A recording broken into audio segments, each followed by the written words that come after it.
रे सुनो तरी रे पतोहिया कहा जी तब से पतोहा का रट लगल बनी आए काम करने काज का 2.5 मन अनाज के 1 लोटा पानी हमरा के दे तू ए बाबू। एको काम ही बुढ़िया नहीं के करता तब से हमरा के सर माथा चटले बिया।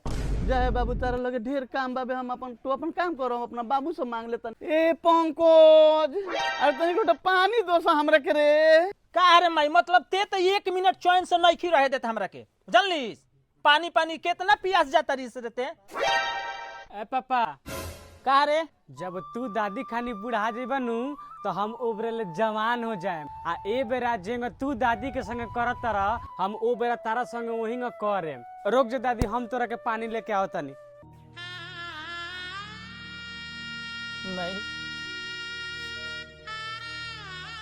ए माई का बाबू रह दो हमारे से गलती हो गई। मैं तू काम काज वाला आदमी बड़ा तू काम करो ना फिर पानी लिया ना मैं आज के बाद जोन कहबू तो हम एक हाली में तार बात सुन ले।